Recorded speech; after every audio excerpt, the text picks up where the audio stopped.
Hello जी, नमस्कार। मैं मोहित यादव स्वागत करता हूं आप सभी का हमारे अपने परिवार बीएससी विजन में। कैसे हो आप सब लोग? होपफुली आप बहुत अच्छे होंगे, बेहतर तरीके से आपकी स्टडी जारी रही होगी। चलेगा, शुभारंभ करते हैं आज के इस लेक्चर को। और इस लेक्चर में आज अपन बहुत ही इंपॉर्टेंट चीज पढ़ने वाले हैं, ना केवल अपनी सिलेबस की दृष्टि से, ना केवल ऐसे इस लहजे में नहीं पढ़ने वाले कि हमारे एग्जाम में आएगा। हमें इस लहजे में पढ़ना है कि यार कितना अच्छा टॉपिक अपन सीखने जा रहे हैं। अक्सर आज तक अपन ने, हर किसी ने ये पढ़ा है कि प्रोटॉन और न्यूट्रॉन, किसी भी परमाणु के नाभिक में प्रोटॉन और न्यूट्रॉन होते हैं, उसकी वर्ताकार कक्षाओं में इलेक्ट्रॉन चक्कर लगा रहे होते हैं। ये सब चीजें अपन ने पढ़ रखी थी। आज एक नया मुद्दा अपने सामने आया है, और वो क्या आया है? ये बोल रहा है कि इलेक्ट्रॉन नाभिक में उपस्थित होता है, और अगर नहीं होता है तो मेरे को सिद्ध करके बताओ।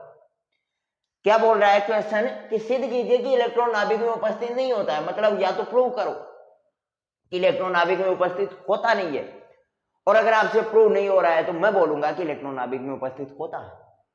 अब आप कहोगे, आप जानते हो, मैं भी जानता हूं कि इलेक्ट्रॉन नाभिक में उपस्थित नहीं होता है। ये बात बिल्कुल सत्य है, 101% सत्य है। आज तक अपनी जितनी किताबों में अपन ने पढ़ा है, आज तक जो भी नॉलेज अपन ने लिया है, उसमें यही पढ़ा है कि प्रोटॉन और न्यूट्रॉन नाभिक में उपस्थित होते हैं, इलेक्ट्रॉन उसकी चारों ओर वर्ताकार कक्षाओं में चक्कर लगा रहा होता है। कई मॉडल्स आए, कई वैज्ञानिकों ने इसके बारे में एक्सप्लेन किया, लेकिन कभी किसी ने यह नहीं कहा कि इलेक्ट्रॉन नाभिक में होता है। फिर इसका मतलब ये तो सिद्ध है कि इलेक्ट्रॉन नाभिक में नहीं होता है, तो फिर अपन को प्रूव करना चाहिए। अब प्रूव कैसे करेंगे वो अब अपन देखना है। देखो भाई, अगर मेरे को कोई कहे कि मेरे को प्रूव करना है कि मैं मोहित हूं, मेरे को क्या चाहिए? मैं, कोई बोल रहा है कि मैं तो नहीं मानता तू मोहित है, तो ये एक चीज तो है कि भाई मत मान है, मैं तो मोहित ही हूं। तू मानता है, तेरे मानने से या न मानने से मैं तो नहीं बदल जाने वाला। लेकिन उसमें फिर क्या होगा कि भाई अपनी नॉलेज की थोड़ी कमी महसूस होगी अपने आप को कि यार अपन अपने आप को प्रूव नहीं कर पाए आज। तो मैं प्रूव करने के लिए क्या करूंगा? शायद उसे कोई आईडी दिखाऊंगा, शायद 10th 12th की मार्कशीट दिखा दूंगा, ग्रेजुएशन की मार्कशीट देख ले भाई, हर जगह मोहित यादव लिखा हुआ है, ऐसा थोड़ी। अब यहाँ पे तो यार इलेक्ट्रॉन की तो कोई मार्कशीट भी नहीं है, इलेक्ट्रॉन का तो कोई बेचारे का आधार कार्ड भी नहीं बना हुआ है। तो अब इसके लिए क्या करें? तो इसके लिए तो फिर अपन को कोई ना कोई कंसेप्ट यूज में लिया जाएगा, कोई ना कोई कंसेप्ट लेकर ही अपन इलेक्ट्रॉन को सिद्ध कर पाएंगे कि भाई ये बेचारा नाभिक में था ही नहीं। इसका मतलब आप सरासर ये बात गलत बोल रहे हो कि इलेक्ट्रॉन नाभिक में उपस्थित होता है, इलेक्ट्रॉन नाभिक में उपस्थित नहीं होता है। और ये बात अभी अपन प्रूव करने वाले हैं। कैसे प्रूव करें? तो प्रूव करने के लिए सीधी सी सिंपल सी बात है, और वो सिंपल सी बात यही है कि हाइजेनबर्ग का अनिश्चितता सिद्धांत अपन लगाएंगे, और अनिश्चितता सिद्धांत के माध्यम से अपन मोमेंटम का वैल्यू, यानी समय के मिनिमम पोजीशन का वैल्यू अपन वहां से निकालेंगे। क्या कुछ करेंगे, सब कुछ आपको पता होगा। उससे समय का वैल्यू निकालेंगे, क्योंकि अपन को यहाँ पे इलेक्ट्रॉन की एनर्जी कैलकुलेट कर लेनी है। इलेक्ट्रॉन की एनर्जी कैलकुलेट करनी है कि इलेक्ट्रॉन की एनर्जी कितनी आती है नाभिक के लिए, और वो हाइजेनबर्ग के अनिश्चितता सिद्धांत से अपन कैलकुलेट करेंगे। इलेक्ट्रॉन की जब एनर्जी अपन कैलकुलेट कर लेंगे ना, तो उसके बाद काम रफा दफा है। इलेक्ट्रॉन की एनर्जी से अपन को पता चलेगा कि ये नाभिक में उपस्थित हो सकता है कि नहीं हो सकता। तो इसके लिए सबसे पहले मैं बोल रहा हूं हाइजेनबर्ग के अनिश्चितता सिद्धांत से।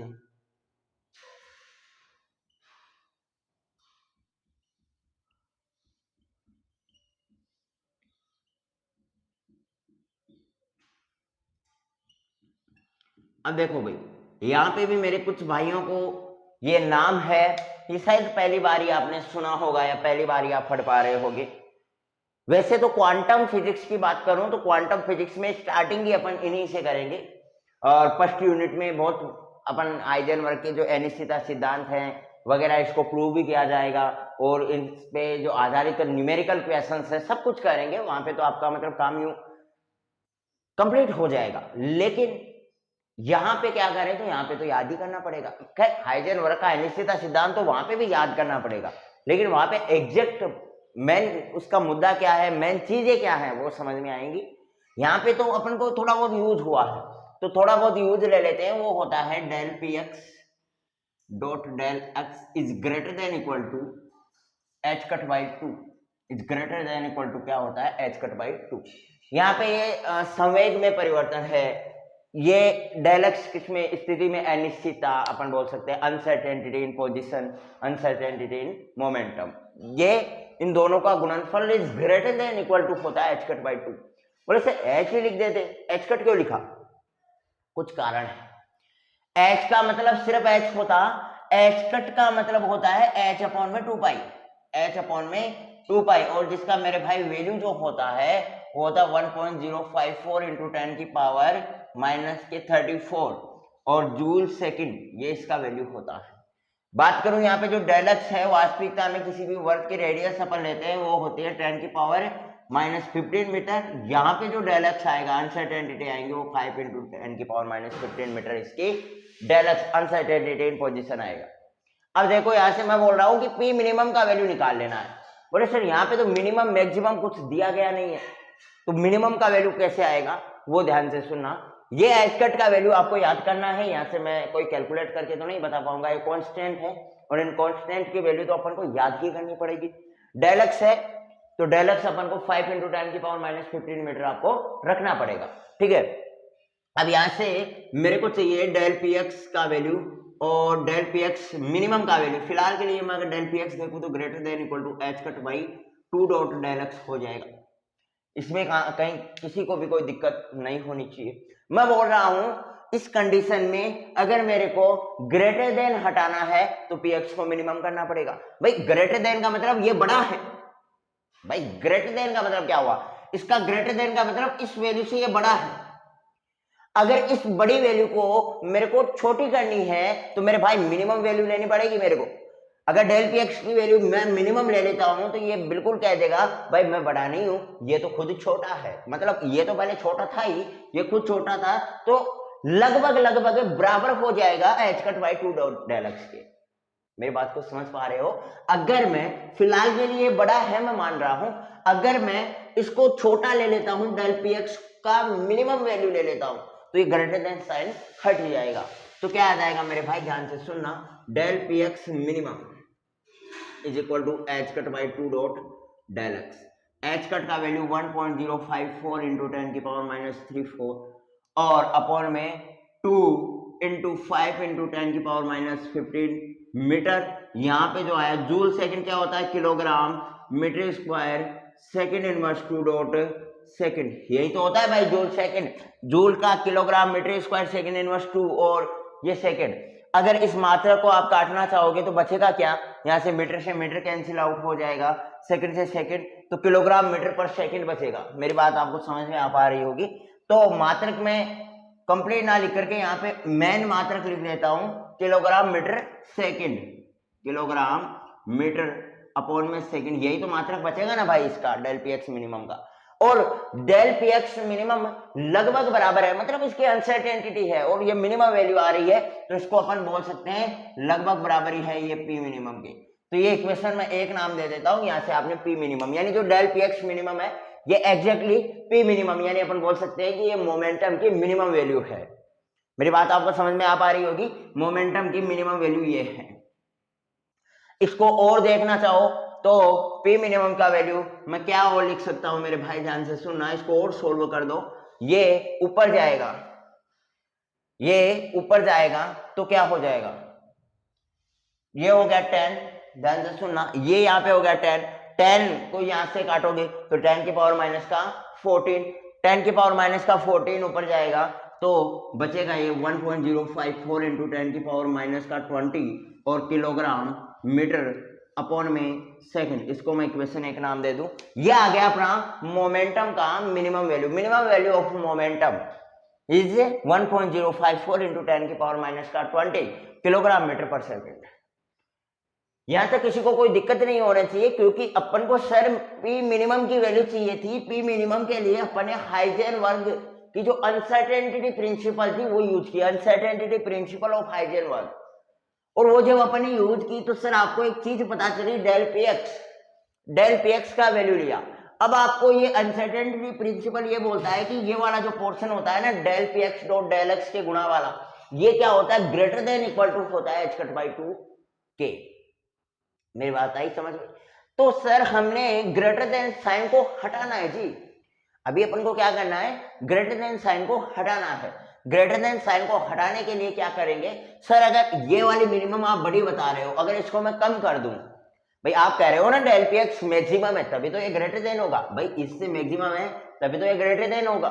मैं इसको अगर कम ले लूं, मैं इसके अगर मिनिमम वैल्यू ले लूं, तो ग्रेटर देन साइन तो सर एग्जैक्टली हट ही जाएगा।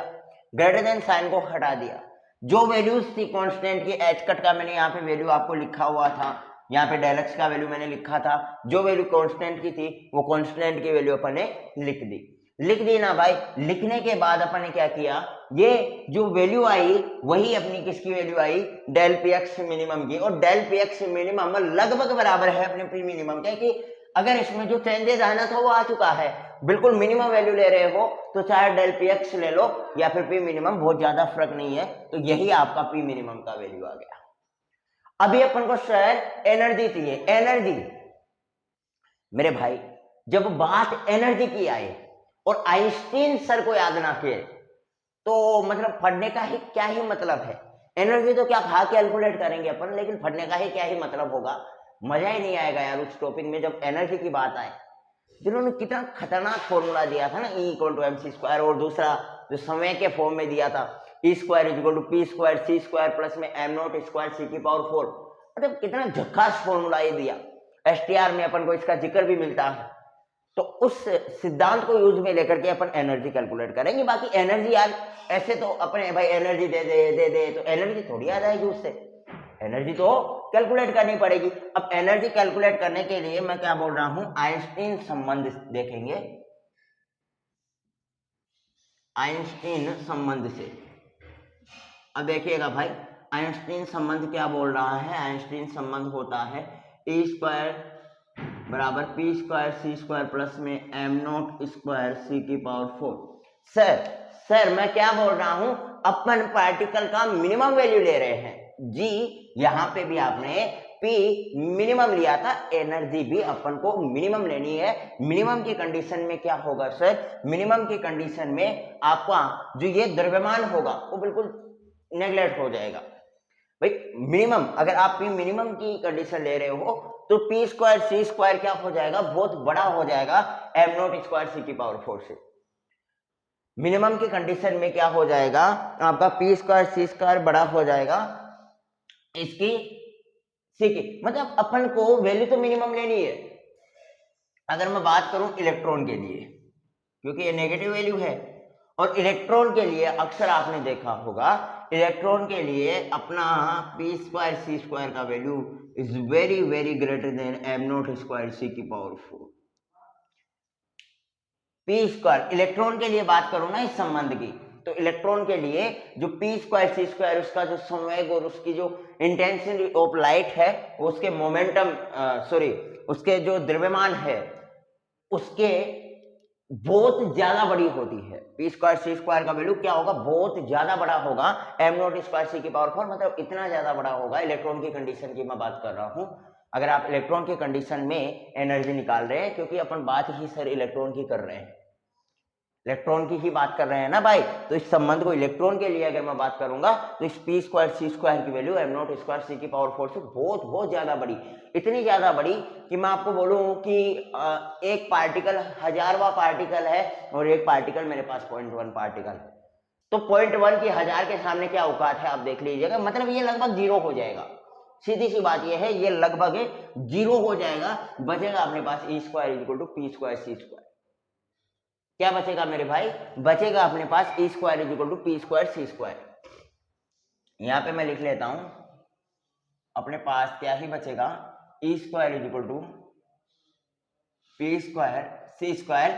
इलेक्ट्रॉन की कंडीशन में सर अपन इलेक्ट्रॉन की बात कर रहे हैं, तो बात यहाँ पे भी इलेक्ट्रॉन की होगी। इलेक्ट्रॉन की कंडीशन में पी स्क्वायर सी स्क्वायर इससे बड़ा होगा। मैं अगर बात कर रहा हूं सर पी मिनिमम की, तो इधर भी आपको मिनिमम वैल्यू ही लेनी है भाई। अगर अपन मोमेंटम मिनिमम मतलब इलेक्ट्रॉन की मिनिमम एनर्जी कितनी हो सकती है नाभिक में, ये अपन कैलकुलेट करना चाह रहे हैं। मेरी बात कुछ समझ में तो आ रही है ना, मतलब अपन इलेक्ट्रॉन की कितनी मिनिमम एनर्जी हो सकती है न्यूक्लियस में, वो अपन कैलकुलेट करना चाह रहे हैं। न्यूक्लियस में कितनी मिनिमम एनर्जी और वास्तविकता में कितनी होती है भाई। अगर अपन हाइजेनबर्ग का अपन निकाले, तो कि इतनी मिनिमम वैल्यू होगी और वास्तविकता में कितनी होती है, इन दोनों चीजों के बारे में बात करेंगे और अभी आपको पता भी चलने वाला है कैसे ये सिद्ध हो जाएगा। अगर मैं स्क्वायर को हटाता हूं तो ई मिनिमम क्या आ जाएगा मेरे भाई, पी मिनिमम सी। अगर ई मिनिमम का मेरे को वैल्यू चाहिए मेरे भाई, पी मिनिमम का वैल्यू आपके पास पड़ा हुआ है 1.054 इंटू 10 की पावर माइनस का 20, सी होता है 3 इंटू 10 की पावर 8। भाई मात्रक बताओ सर, मात्रक इसका तो है किलोग्राम में मीटर पर सेकंड, ठीक है। अगर लाइट का मात्रक की बात करूंगा तो मीटर पर सेकंड, यही तो होगा ना भाई मेरे भाई, ध्यान से सुनना, यही तो होगा भाई। इसका मात्रक ये है, इसका मात्रक ये है। अब मात्रकों के बारे में बता रहा हूं, बड़ी लज्जा की बात है, लेकिन फिर भी मैं बोल रहा हूं कि एक एक कंसेप्ट आप, मुझे लगता है स्टूडेंट बहुत बार तो मात्रक रट के चलते हैं, रटना मत भाई। अब बताओ kilogram metre square second inverse 2 किसका मात्रक होता है सर, जूल का मात्रक होता है। तो यहाँ पे जूल आ गया, यहाँ पे क्या आ गया मेरे भाई, जूल आ गया। अगर आपको इस जूल को इलेक्ट्रोवोल्ट में कन्वर्ट करना है तो अपन किसका भाग कर देंगे, 1.6 इंटू 10 की पावर माइनस 19 का अपन क्या कर देंगे भाई, भाग कर देंगे। अगर आपको जूल को इलेक्ट्रोवोल्ट में कन्वर्ट करना है, और ये कितना हो जाएगा, माइनस का 12 हो जाएगा, 10 की पावर माइनस का 12 और इंटू 3 और अपॉन में आप क्या कर दोगे 1.6 इंटू 10 की पावर माइनस का 19 और ये हो जाएगा इलेक्ट्रोवोल्ट में कन्वर्ट। इलेक्ट्रोवोल्ट में कन्वर्ट करने के लिए किसी भी वैल्यू को अपन 1.6 इंटू 10 की पावर माइनस 19 से क्या कर देते हैं, भाग कर देते हैं, तो आपका जो वैल्यू है मेरे भाई वो इलेक्ट्रोवोल्ट में कन्वर्ट हो जाता है। इस 19 को आप ऊपर लेके चले जाना और फिर आपके पास क्या बचेगा, तो देखो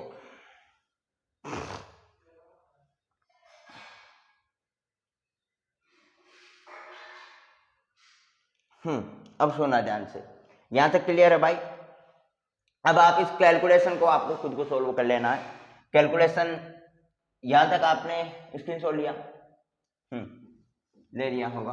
अब देखिएगा, अब जब आप इस कैलकुलेशन को सोल्व करोगे भाई, अब इस कैलकुलेशन को तो मैं क्या ही सोल्व कराऊंगा, बिना फालतू का टाइम खर्च होगा, क्या ही मतलब है उस चीज का। इस कैलकुलेशन को मैं डायरेक्ट रिजल्ट लिख रहा हूं। इस कैलकुलेशन को अब भाई इतना भयंकर वाला कैलकुलेशन ही है, 10 की पावर 19 को आप ऊपर लेके जाओगे, फिर इसको इसमें भाग करोगे और इससे गुणा कराओगे, मतलब थोड़ा बहुत माथाफोड़ी वाला काम है। माथाफोड़ी का मतलब काम है, मतलब थोड़ा टाइम खर्च होगा और मेरे पास इतना टाइम है भी नहीं। तो ई मिनिमम का वैल्यू कितना हो जाएगा वो मैं डायरेक्ट बता रहा हूँ, और मैं भी सजेस्ट करूंगा कि अगर आप एग्जाम में ऐसी कैलकुलेशन में, क्योंकि बहुत बार ऐसी कैलकुलेशन आती है, अगर एग्जाम में ऐसी कैलकुलेशन में फंसोगे तो थोड़ा यार टाइम खर्च हो जाएगा। मैं भी आपको सजेस्ट करूंगा कि रिजल्ट आप डायरेक्ट याद रख लो, 19.67 इंटू 10 की पावर 6 इलेक्ट्रोवोल्ट आता है। और 10 की पावर 6 किसको रिप्रेजेंट करता है मेरे भाई, मेगा को रिप्रेजेंट करता है। तो ये हो गया मेगा इलेक्ट्रोवोल्ट, ये हो गया ई मिनिमम का वैल्यू। तो ई मिनिमम का लगभग वैल्यू कितना हो जाएगा, अगर 9.67 को मैं लिख देता हूं 20 मेगा इलेक्ट्रोवोल्ट लगभग, यानी अमूमन एग्जैक्ट वैल्यू थी 19.67 मेगा इलेक्ट्रोवोल्ट। तो क्या लगभग ये बराबर ही है, पॉइंटों में 0.40 का फर्क है, तो अपन 20 मेगा इलेक्ट्रोवोल्ट भी इसको लिख सकते हैं। तो ये वैल्यू आपको याद रख लेनी, यानी आपको ये पता होना चाहिए कि नाभिक में जब अपन अनसर्टेनिटी प्रिंसिपल ऑफ हाइजेनबर्ग का यूज करते हैं तो उसके लिए जो इलेक्ट्रॉन का वैल्यू सर अपने पास आता है वो आता है 20 मेगा इलेक्ट्रोवोल्ट। कितना आता है मेरे भाई, इलेक्ट्रॉन का वैल्यू आता है 20 मेगा इलेक्ट्रोवोल्ट। इस वाली कैलकुलेशन को आप सोल्व कर लेना एक बार अपनी शांति के लिए, मन की शांति के लिए। बोले सर बेवकूफ बना रहे हैं या वास्तविकता में आ रहा है, एक बार सोल्व जरूर करना। अगर आपके पास आंसर आता है तो अच्छी बात है, अगर नहीं आता है तो कमेंट कर देना, मैं आपको यहाँ पे इसे सोल्व करके भी दिखा दूंगा। और क्या होगा, शायद 15-20 मिनट और सही, लेकिन आपका जो वहम है वो मैं क्लियर कर दूंगा, बाकी आप कर लोगे यार ये सब चीजें। अब मेरे भाई बात यहाँ पे आई, बोले सर इससे क्या ही मतलब हुआ, 20 मेगा इलेक्ट्रोवोल्ट हो 40 मेगा इलेक्ट्रोवोल्ट हो, हमें क्या पता चला कि नाभिक में उपस्थित है कि नहीं। आपने तो बेवकूफ बना दिया इतने देर तक।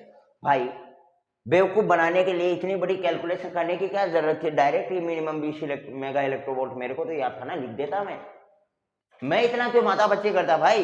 तो बेवकूफ बनाने की बात नहीं है, यहाँ पे कुछ इंपॉर्टेंट बात निकल करके आएगी। क्या इंपॉर्टेंट बात होगी? वो ही बात यही है कि सर हाइजेनबर्ग के अनिश्चितता सिद्धांत के अनुसार, हिंदी आप लिखोगे भाई, अब लिख लेना यार, हिंदी आप लिख लोगे, क्या लिखोगे वो सुन लो, ध्यान से कान खोल के सुन लेना कि हाइजेनबर्ग के अनिश्चितता सिद्धांत से सर इलेक्ट्रॉन की मिनिमम वैल्यू आई अपने पास 20 मेगा इलेक्ट्रोवोल्ट। एक बार समझ लो फिर लिख लेना, इलेक्ट्रॉन की मिनिमम वैल्यू आई सर 20 मेगा इलेक्ट्रोवोल्ट, अभी आपके सामने निकाली है। लेकिन अगर अपन प्रायोगिक रूप से देखें ना इस चीज को, अगर भाई मैं प्रायोगिक रूप की बात कर रहा हूं, मतलब प्रैक्टिकल फोरम में प्रायोगिक रूप से जो बीटा से होता है उसके दौरान जो इलेक्ट्रॉन की एनर्जी आई थी मेरे भाई, वो आई थी 2 से 3 मेगा इलेक्ट्रोवोल्ट। भाई ये तो बात बहुत गड़बड़ हो गई। मतलब अगर मैं प्रैक्टिकली इलेक्ट्रॉन की वैल्यू नाभिक के लिए क्या एनर्जी निकालता हूं, सॉरी अभी नाभिक के लिए तो इसमें निकाला था अपन ने, अगर मैं प्रैक्टिकली इलेक्ट्रॉन की एनर्जी निकालता हूं तो वो बीटा से के दौरान निकलेगी और वो आएगी 2 से 3 मेगा इलेक्ट्रोवोल्ट, जो कि प्रायोगिक सत्य है, जो कि प्रायोगिक। अब मुझे कोई कहे तो इंसान है क्या, तो यार मैं सत्य हूं यार भाई, इंसान तो हो ना भाई। अब इसमें इंसान होने का क्या फॉर्मूला बताऊं उसको भाई, दिखाई नहीं पड़ रहा है क्या इंसान ही हूं भाई। तो ये प्रायोगिक रूप से मतलब प्रैक्टिकली प्रूव है कि 2 से 3 मेगा इलेक्ट्रोवोल्ट होती है इलेक्ट्रॉन की एनर्जी, जो कि मैक्सिमम एनर्जी की बात कर रहा हूं मेरे भाई, मैक्सिमम एनर्जी की बात कर रहा हूं, यहां पे मिनिमम एनर्जी नहीं है, मैक्सिमम एनर्जी की बात कर रहा हूं कि अधिकतम एनर्जी 2 से 3 मेगा इलेक्ट्रोवोल्ट होती है। लेकिन सर अगर इलेक्ट्रॉन नाभिक में उपस्थित होता है तो उस कंडीशन में इलेक्ट्रॉन की मिनिमम वैल्यू 20 मेगा इलेक्ट्रोवोल्ट होती है। ये किस बारे में बात कर रहे हो भाई? मतलब मेरी क्षमता 1 रोटी खाने की है और आप कल को कहो कि मोहित 50 रोटी खा रहा है, यार कोई चलने की बात तो नहीं है, ये बात कोई चलने वाली बात है। मैं बोल रहा हूं यहां पे इलेक्ट्रॉन की मैक्सिमम क्षमता ही 2 से 3 मेगा इलेक्ट्रोवोल्ट की है, यानी इसकी मैक्सिमम एनर्जी 2 से 3 मेगा इलेक्ट्रोवोल्ट की है। अगर वो नाभिक में होगा 20 मेगा इलेक्ट्रोवोल्ट, उसकी मिनिमम एनर्जी कैसे हो पाएगी भाई? मतलब इससे सिद्ध होता है कि इलेक्ट्रॉन अपने नाभिक में होता ही से नहीं है, होता ही नहीं है। ये तो सर अपन ने पहले ही बोल रहा था, लेकिन कुछ लोग पूछ लेते, कुछ बोलेंगे, और मैं बोल रहा हूं ये क्वेश्चन आने का संभावना है, क्वेश्चन आने का संभावना है, याद रखना इस बात का, आ जाएगा। और आ गया, टपक गया, और फिर मत रोना, बहुत आसान था, बहुत ये था, बहुत वो था, इससे कुछ नहीं काम होने वाला, ये काम करना पड़ेगा मेरे भाई। जल्दी से अब लिखना आपके हाथों में है, अभी मेरा खुद का कॉलेज का टाइम हो गया, तो क्या लिखोगे इसमें, सुनना ध्यान से कि सर अगर इलेक्ट्रॉन नाभिक में उपस्थित होता है तो हाइजेनबर्ग के अनिश्चितता सिद्धांत से उसकी मिनिमम वैल्यू, उसकी जो मिनिमम एनर्जी है उसकी वैल्यू 20 मेगा इलेक्ट्रोवोल्ट होती है। लेकिन प्रायोगिक रूप से बीटा से के दौरान जो इलेक्ट्रॉन की एनर्जी होती है वो 2 से 3 मेगा इलेक्ट्रोवोल्ट होती है। अतः ये बात असत्य है,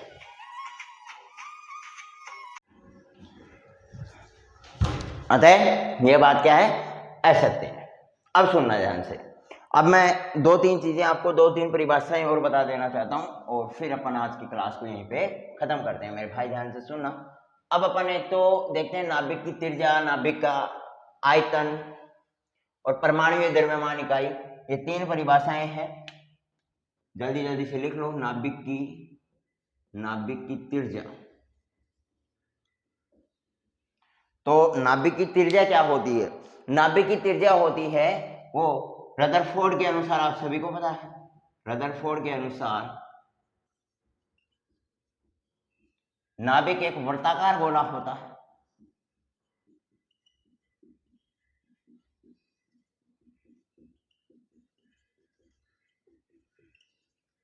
जिसकी त्रिज्या द्रव्यमान संख्या के